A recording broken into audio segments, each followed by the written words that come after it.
hasta tanto haya plaza disponible, de la ejecución de las penas privativas de libertad inferiores a 6 años de prisión y de inmediata modificación de las penas preventivas en casos en los que se imputen delitos cuya expectativa de pena no supera los 8 años de prisión. Se les debe hacer saber, además, que no habiendo posibilidades materiales de darle cumplimiento, deben poner fin sin condiciones a toda prisión preventiva que supere el término previsto en el artículo 13 del Código Penal o en el 54 de la 24660, conforme una sentencia no firme o homologada en juicio. Hay gente que está detenida más tiempo que ese, ¿no? Siempre que el interno registre calificación de conducta por lo menos buena, el juez es previsible dar su evolución personal durante su detención, que gozará de un favorable pronóstico de reinserción social o que supere los 2/3 del mínimo de escala penal aplicable al caso, conforme el criterio que sentó la Corte Interamericana en el caso Peirano Basso, la Comisión Interamericana, perdón, en el caso Peirano Basso, en el Corte 35 del 2007. En todos los casos en que las condiciones de hacinamiento importasen lisa y llanamente un trato cruel, inhumano, degradante u otros análogos susceptibles de cargar responsabilidad del Estado federal, como los que se presentan con las personas alojadas en menos calabozos, con alcaldías sin talleres laborales ni aulas, en cumplimiento del deber jurisdiccional que genera el estar comprometida la responsabilidad internacional del Estado federal, deben los jueces competentes hacer cesar, con la urgencia del caso, el agravamiento o la detención misma. Estas son las palabras de la Corte en Berlín. Esto no lo estoy inventando yo.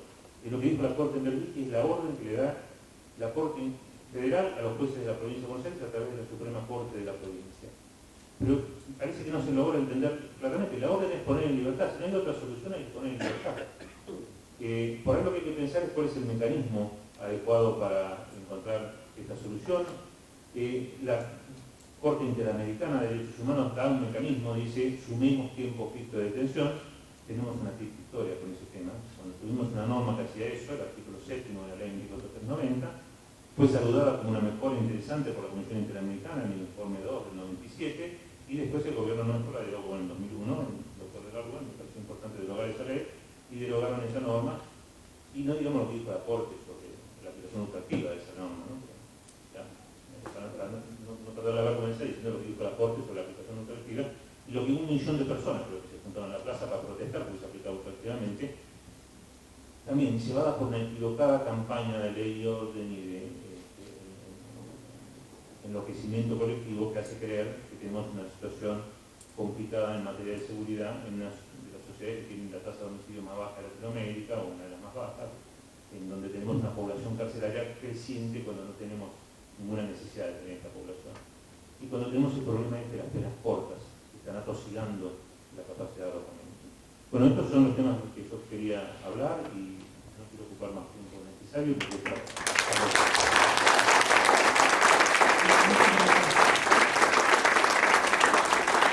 Para finalizar este panel, voy a presentar a la doctora Carla Cavalieri.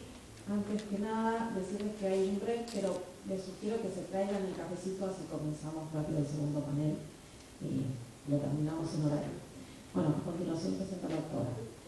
La doctora Carla Cavalieri, abogada especializada en Derecho Penal y egresada de la Facultad de Derecho de la Universidad de Buenos Aires. Especialista en Derecho Penal, Fundación de la Universidad de Salamanca en España. Magíster en Derecho con orientación y litigación oral de California, San Diego, Estados Unidos. Jueza de la Cámara Penal, Penal Juvenil Contravencional de Faltas de la Ciudad Autónoma de Buenos Aires. Se desempeña como docente de posgrado en la Universidad de Lomas de Zamora y en la Universidad de San Isidro. Integrante del Consejo Académico del Instituto Superior de Seguridad Pública. Organizadora, expositora y participante en numerosos congresos, jornadas y actividades relacionadas en la materia penal, procesal penal, penal juvenil, contravencional y faltas en la República Argentina y en el exterior. Hola, buenas tardes a todos y a todas. Muchas gracias, Mónica, por la presentación. Gracias por la invitación, que además me ha permitido conocer este lugar por el que pasé muchas veces por la puerta, porque soy asidua concurrente al restaurante que está acá enfrente, Zagarri, pero nunca había entrado aquí, así que, bueno, muchas gracias por esa oportunidad y después, si puedo, si se puede, me tomo un momento para recorrerlo. Querida Vilma, te voy a desilusionar porque yo no me voy a sentar acá a establecer ningún round con una persona a la que quiero, respeto, que conozco desde hace tantos años, así que te voy a desilusionar. funcionar porque... ¿Se escucha? Se quedó sin pila esto, pero igual yo creo que si hablo sin micrófono me escuchan, ¿no? ¿No? ¿No me escuchan? Ella la sabía esta teoría, pero me escucharon de la cosa.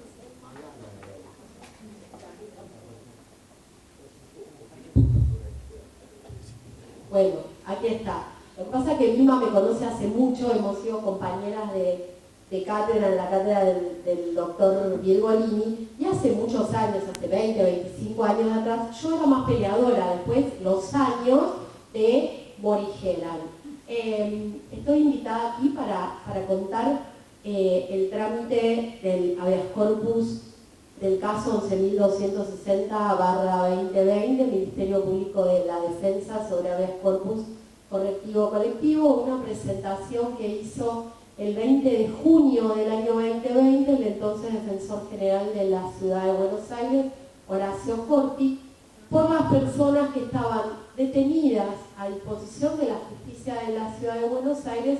En ese momento eran alcaldías, todavía no habíamos ingresado a las detenciones en comisaría. Ezequiel, con quien venimos trabajando en la mesa de aproximación que se formó a partir del habeas corpus, hoy dio una cifra, 1.284 personas. Yo luego le dije a Sergio 1.295 porque hay 11 personas que están detenidas en este momento, alojadas en hospitales públicos de la Ciudad de Buenos Aires por razones de salud. Cuando se inició ese habeas corpus, cuya primera resolución es del 6 de julio de 2020, había menos de 200 personas alojadas en alcaldías. Luego, el número de personas detenidas ha crecido por distintas circunstancias. Algunas fueron explicadas por Vilma, por Malala, por Ezequiel, por Sergio. Y también por el trabajo que debe hacerse a partir de la manda que se le dio a la mesa, que se organizó en función de la sentencia del habeas corpus con el servicio penitenciario para la obtención de cupos que tienen que ver con todas las circunstancias que explicó Malala aquí, a las que yo le agrego otras que aprendí, aprovechando que allá en la última fila hay personal del servicio penitenciario, que no les voy a nombrar a todos porque seguro me voy a olvidar de algunos, a quienes agradezco la paciencia en enseñarme algunas cuestiones, porque los jueces no sabemos todos, sépanlo. Hay una creencia de que los jueces sabemos todos, y algunos por ahí nos lo creemos a veces, pero no sabemos todo. Es un aprendizaje que tuve que hacer a partir de esta acción de habeas corpus, que en los 19 años que ejercí el cargo de jueza de primera instancia en el fuero penal contravencional y de faltas de la ciudad, diría que este es el caso más complicado o uno de los casos más complicados y sin duda el más largo en ejecución que he tenido, y aprendí mucho sobre cupos, clasificación de cupos, que a determinadas unidades del servicio penitenciario no pueden ir, por ejemplo, las personas condenadas por delitos de abuso sexual o por violencia de género, porque no hay pabellones especiales, que no se puede alojar en determinados lugares a las personas asimiladas a fuerzas de seguridad o ex fuerzas de seguridad, o parientes de personas que han sido fuerzas de seguridad, y distintas otras circunstancias que son, además de menores, personas, sí, mujeres, embarazadas, etcétera, que requieren una serie de tareas en cuanto a la clasificación para su ingreso, y que sumados a distintas resoluciones, como bien explicó Marcelo acá y también Malala, los jueces que llevamos acciones colectivas no siempre las conocemos todas. Este habeas corpus 11.260 se hizo conocido a partir de publicaciones periodísticas y un montón de circunstancias, y también porque yo tomé la decisión de compartir la información y de tratar de articular con los jueces que llevaban otros habeas corpus correctivos colectivos que complicaban el trámite de este. Por ejemplo, Malala aludió a los habeas corpus donde se prohibió la utilización de camas dobles en Marcos Paz y en Ezeiza. Uno en trámite en el Juzgado Federal 2 de Loma de Zamora y otro en el Juzgado Federal 2 de Morón. Además, el habeas corpus de la unidad 28 y de las unidades que existían en el edificio de Comodoro Pi y el gimnasio que se utilizaba en algún momento para alojar personas en el Complejo Penitenciario Federal de la Ciudad de Buenos Aires, en trámite en el Juzgado Criminal y Correccional Federal Nacional 3, a cargo de mi querido amigo el doctor Daniel Rafeca. A lo que se sumó durante la pandemia un habeas corpus del Juzgado Federal de Rawson, prohibiendo el ingreso de personas a la cárcel de Rawson por unos problemas vinculados con unas personas privadas de libertad que fueron trasladadas de la unidad del servicio penitenciario de acá de la provincia de Buenos Aires, Marcos Paz, Ezeiza, de Cava, a Rawson, que tenían COVID. Entonces el director del lugar hicieron presentaciones y el juez federal de Rawson clausuró el ingreso, lo que complicó también el traslado de personas a los distintos lugares. Sí, claro. A esto hay que sumar que hay cámaras federales en el interior del país que no nos dejan ingresar a las unidades próximas personas que no sean de esa región. Por ejemplo, Mendoza no deja ingresar a nadie que no sea de Mendoza, Formosa a nadie que no sea de Formosa, y Salta a nadie que no sea de Salta. Ok, acabo de enterarme de esto porque Marcelo decía que uno de los problemas que tienen estos trámites colectivos es la falta de información, ¿sí? Primero hubo que reunir datos, cantidades de personas. De estas 1.295 personas a disposición del Poder Judicial de la Ciudad de Buenos Aires, debe haber un promedio de 70 personas. El resto es a disposición de la Justicia Nacional Ordinaria o de la Justicia Federal en una, pero muy, muy mínima porcentaje. Cuando esta acción de habeas corpus se inicia con una petición de la Defensoría General, obviamente por los detenidos a disposición del Poder Judicial de la ciudad. Como todos ustedes saben, la ciudad, gracias, como todos ustedes saben, la ciudad de Buenos Aires tiene una particularidad, a diferencia del resto de las provincias. Aquí hay triple orden jurisdiccional. En el resto de las provincias hay justicia penal ordinaria, justicia federal. Y aquí hay justicia federal, justicia nacional ordinaria en materia penal y justicia de la Ciudad de Buenos Aires en materia penal. Con una mínima cantidad de delitos, o no tan mínima a esta altura, de delitos transferidos, pero no con competencia plena. Luego, distintas resoluciones de nuestro Tribunal Superior y de la Cámara de Apelaciones, que integró hace muy poco, han entendido que, bueno, la justicia puede reclamar algunas competencias. Entonces, si me lo actualizando. Muchas gracias. Que no nos peleamos, sino que colaboramos.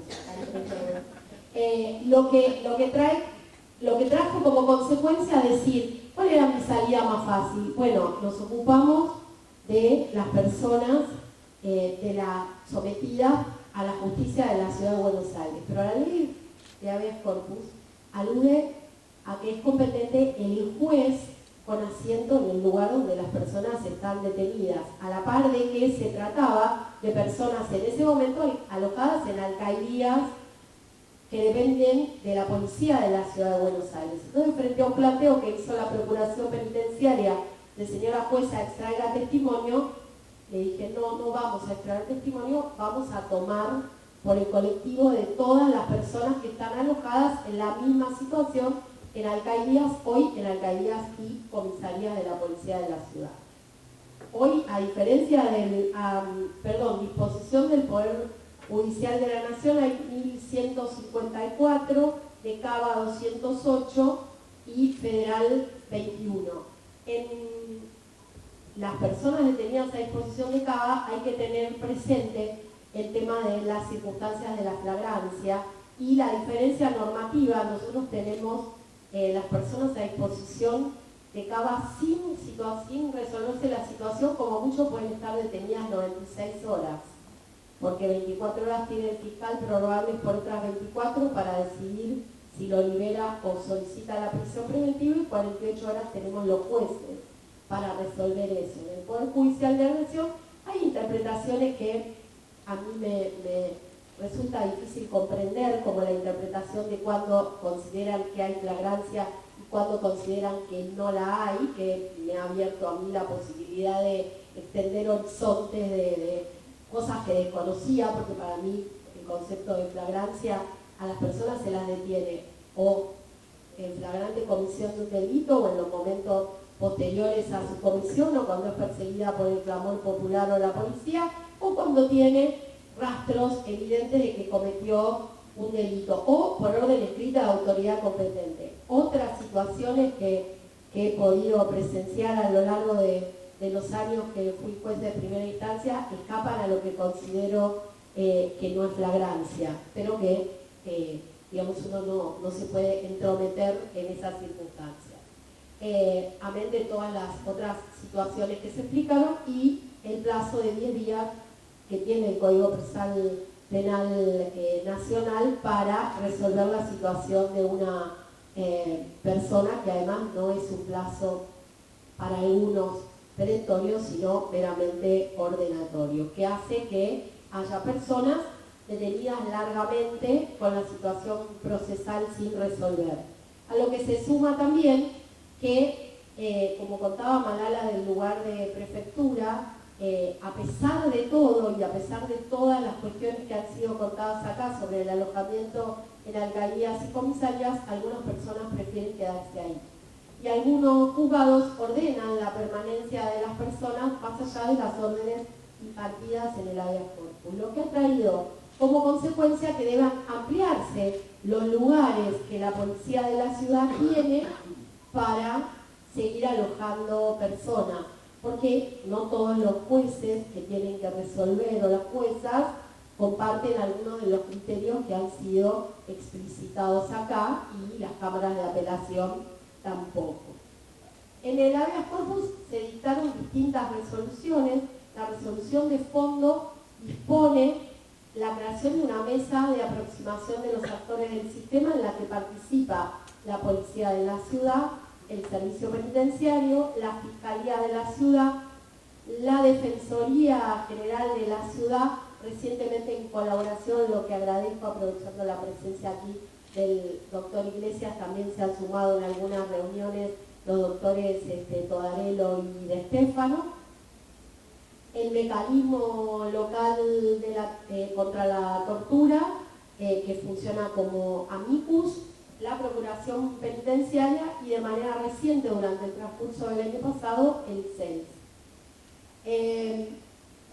Que el objetivo de esa mesa era en un tiempo proponer la realización de un cronograma que trajera como consecuencia, y en esto aclaro alguna cosa que circula por ahí, le ordenó ingreso al servicio penitenciario. No, ordenamos una mesa de trabajo, porque los jueces podemos decir qué se hace, pero no podemos decir cómo se hace, sobre todo cuando hay situaciones tan complejas como esta, que requieren que todas las personas involucradas trabajen en conjunto en una mesa de diálogo para ver cómo se soluciona el problema, qué es lo que se requiere para los ingresos. Tengan ustedes presente que a nosotros nos tocó buena parte del trámite de esta acción en pandemia. Entonces, además de los cupos de ingreso, necesitábamos cumplir los requisitos sanitarios que el Ministerio de Salud de la Nación y de la Ciudad de Buenos Aires imponían de conjunto. Luego fue otro tema de la vacunación de las personas privadas de la libertad y los tiempos que demoraba el aislamiento en las distintas unidades del servicio penitenciario para que se pueda producir un ingreso seguro, por lo que podía implicar ingresar personas enfermas de COVID y la propagación dentro de un ámbito cerrado, con lo cual hubo que hacer un trabajo en el que incluso participaron la doctora Rearte, directora nacional de epidemiología del Ministerio de Salud de la Nación y el doctor Ferrante por el Ministerio de Salud de Ciudad para tratar de encontrar un mecanismo adecuado para prevenir la propagación del virus dentro de los establecimientos carcelarios. El objetivo era la desocupación definitiva de las comisarías y que las alcaldías recuperaran la función para la cual fueron diseñadas, que es esta que explicó Ezequiel, para que el resguardo de las personas privadas de libertad no lo tengan en la comisaría que está llevando la instrucción del sumario y hubiera una separación de funciones. Hoy hay más de 1.500 efectivos de la policía de la ciudad a cargo de la custodia de las personas privadas de la libertad, que también tuvieron que hacer un aprendizaje, porque como explicó Malala acá, el servicio penitenciario no cumple solo una función de alojamiento, sino también una función de tratamiento, que resulta imposible de cumplir en las alcaldías y comisarías de la policía de la ciudad y que trae como consecuencia que cuando a los jueces de primera instancia se les plantea libertades condicionales, libertades asistidas, otras modalidades alternativas de prisión morigerada, no tengamos determinados informes, como si producen las unidades adentro del servicio penitenciario. Entonces tuvimos que echar mano a la creatividad y entonces obtener informes por otras vías, de cumplimiento del arresto domiciliario a partir del informe que nos hace el monitoreo de la Ciudad de Buenos Aires, el Patronato de Liberados de la Ciudad y sus informes socioambientales, los informes de las comisarías y alcaldías sobre el comportamiento del interno mientras estuvo alojado ahí, y con eso resolver, tratando de echar mano a situaciones creativas en idéntica solución al punto que planteaba Vilma del artículo 10 del Código Penal y 32 de la Ley 24660 respecto a que personas pueden cumplir prisión domiciliaria. También hemos tenido que echar mano a asimilar determinadas situaciones para poder descomprimir, ya que las normas de la Ciudad de Buenos Aires permiten y incitan a la aplicación de mecanismos alternativos, no solo de resolución del conflicto, sino también de otros modos de conjurar riesgos procesales que no sean la prisión preventiva, a tratar de echar mano a esas soluciones más creativas para evitar incrementar el número. Luego hubo una resolución en octubre del año 2020 disponiendo un plazo para la presentación de los programas y el cumplimiento de la acción, que era el 1 de diciembre del año 2020. Esas resoluciones están firmes. Luego hubo otra resolución a partir de un planteo de Malala señora jueza, tenga por cumplido el objeto del habeas corpus, porque las personas que están hoy detenidas no son las mismas que cuando se inició la acción. Por suerte, antes de que yo tenga que resolver eso, salió Berbisky 2, entonces me dio la solución sin que yo tuviera que pensar mucho, sobre todo voto del doctor Rosati, que decía no está cumplida la acción cuando siguen existiendo personas en la misma condición detenidas en los mismos lugares, aunque los nombres hayan cambiado de esas personas, y tiene que ser el mismo juez o jueza que está llevando, el mismo tribunal que está llevando adelante la acción, porque ya conoce las circunstancias y ya se viene manejando en esa situación. Esa resolución no está firme, sí está en condiciones de ser ejecutada en función de la ley 402 de la ciudad, pero no está firme porque está en queja en la Corte Suprema por recurso extraordinario denegado y desde agosto del año pasado sin ningún movimiento en la Corte. De manera reciente se dictaron dos resoluciones, una que disponía que todas las mujeres cis y trans debían ser alojadas en un único lugar en la policía de la ciudad mientras esperaban el alojamiento en alguna de las unidades del servicio Penitenciario Federal y no podían ir a ningún otro lado que no fuera ese desde el mismo momento en que se convalidaba su detención.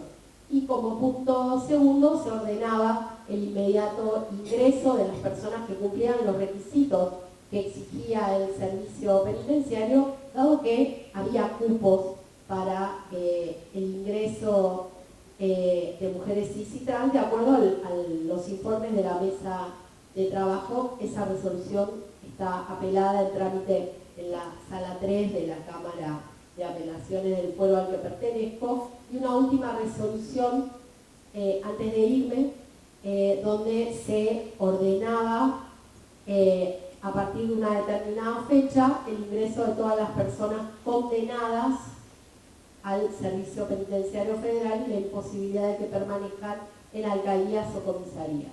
Y luego se le pedía al Servicio Penitenciario que hiciera un cronograma para presentar en un plazo de 30 días hábiles, junto con un informe sobre las posibilidades de ver criterios de clasificación, y que luego de que el Servicio Penitenciario produjera esos informes, la mesa de trabajo se sentara a elaborar algunas pautas para poder cumplir el objeto de la acción. Esto no era todo lo que pedía la mesa de trabajo con la disidencia del Servicio Penitenciario. La mesa de trabajo también pedía que se pusiera un límite al ingreso de personas con la situación procesal resuelta. A lo largo del trámite de esta acción, consideré, aunque a veces el Servicio Penitenciario no estuvo de acuerdo, pero consideré que no se podían imponer obligaciones de imposible cumplimiento. ¿Cuál hubiera sido la resolución fácil?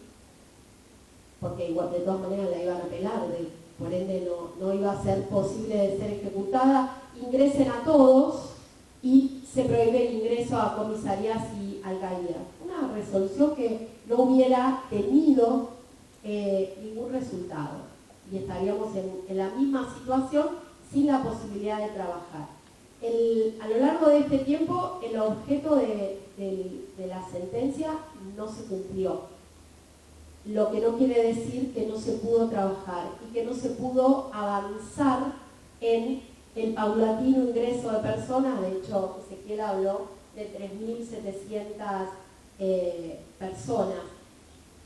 También en el año 2022, ¿no? Sí, no tengo el dato último, en total acá me dice Malala que han ingresado más de 8.000 personas. Yo hago votos porque esa mesa continúe trabajando.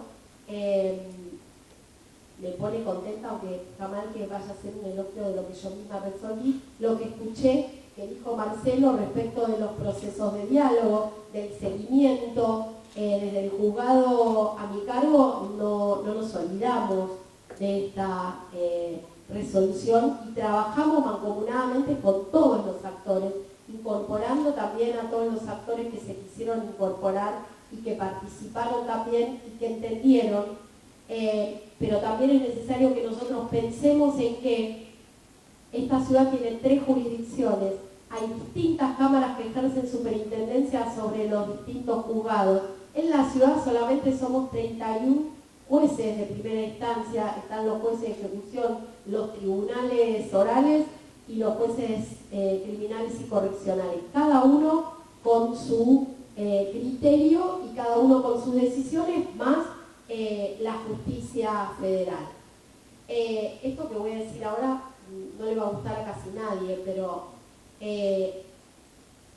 tenemos que tener lugares adecuados, y tener lugares adecuados, más allá de que los que me conocen saben que soy de los jueces que antes de privar de la libertad mira un montón de opciones antes, pero a veces no hay otra opción más que la privación de la libertad. Hay que construir lugares adecuados. A lo largo del trámite de esta acción también exhorté varias veces al Ministerio de Justicia de Ciudad y de Nación para que se pongan de acuerdo para avanzar en el proceso de construcción del módulo complementario de Marcos Paz, que está al 70% en la construcción y que tiene entre 2.200 y 2.400 plazas de acuerdo a los informes.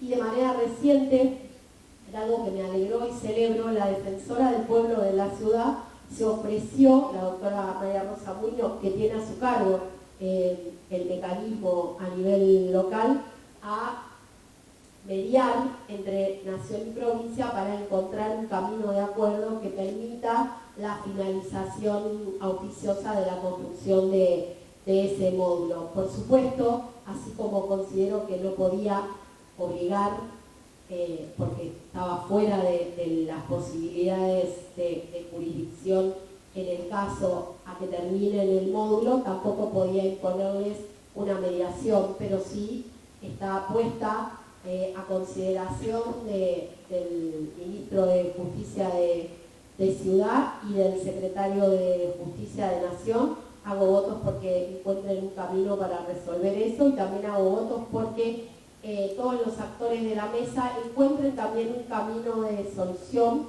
y que el caso 11.260 no sea el caso del 23. Gracias. Buenas tardes.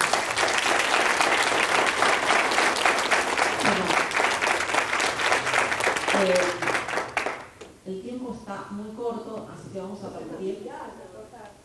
No quiero rebatir nada con mi cosa, pero quiero, yo fui la primera y soy la requerida en este habeas corpus. Nada, solamente agregar las soluciones complicadísimas.